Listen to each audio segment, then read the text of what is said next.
I think facing religious teaching with morality, how to live together as human beings better, is certainly something that I would go for. But I want to say several things on this. First of all, the Zionists who built Israel were secular, and religion came later into the whole thing. It's always political. Whichever example of what you gave, you will always find it political. There is no argument for suicide bombing in Islam. Islam says that suicide is a sin, and it was for political reasons, really, that this terrible practice of suicide bombing began in the occupied territories. I remember when the Hezbollah in South Lebanon were doing their operations, which were like suicide bombings. I asked around, why are people not doing similar things here? And they said, because Palestinians love life too much. And I think they haven't stopped loving life too much.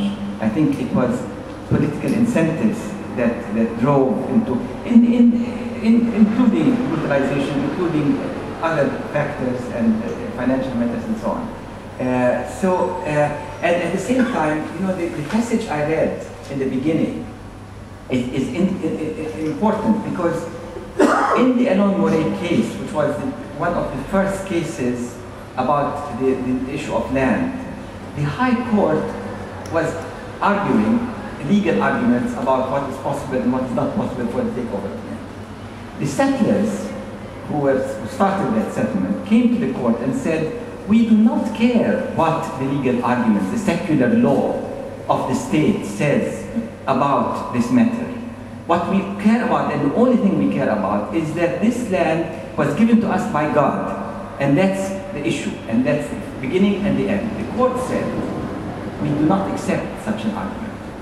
And the basis for the settlements and the trust on which the settlements were built was for economic reasons. Sometimes they thought they were security reasons. There is a security position, which is that there is a strategic position with the successive Israeli governments that they do not want a full Palestinian, viable Palestinian state to be established in the West Bank.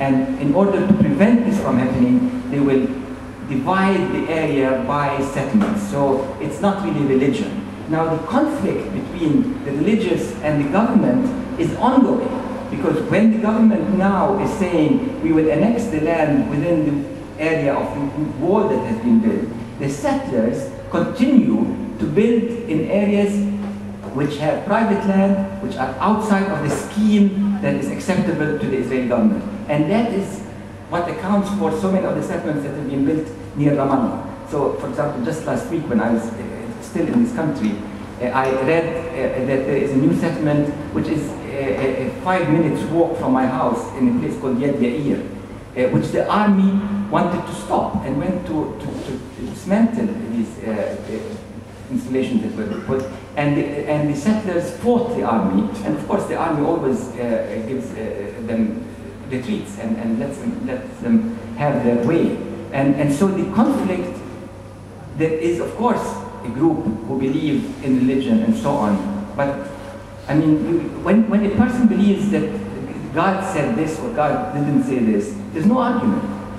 There is absolutely no argument. Whenever people argue on religious grounds, I stop. I say, you know, either we argue rationally, or if you are claiming special knowledge and relationship to God, then that's it. There's no argument.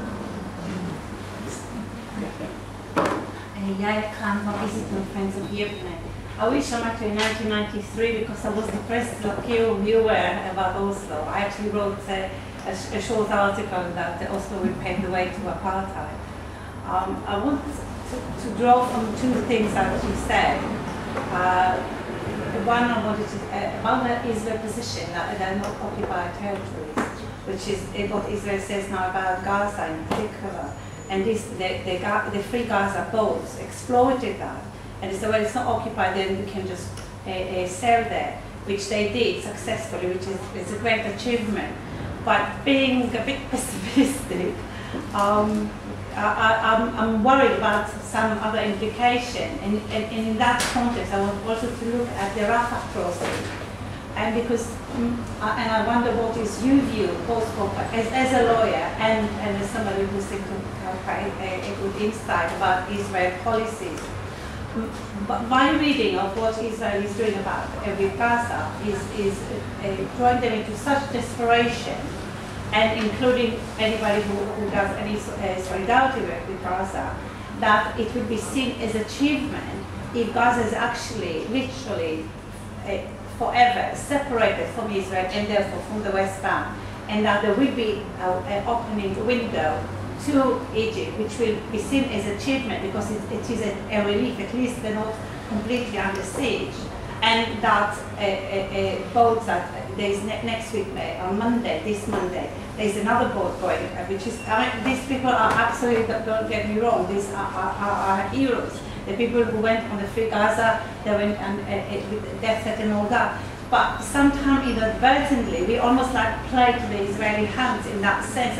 I just see that Israeli policy is actually to draw a situation where Gaza is completely isolated from the West Bank and Israel, and that it will be seen as achievement, and they will allow maybe a connection through the sea and to Egypt. I wonder what is with you.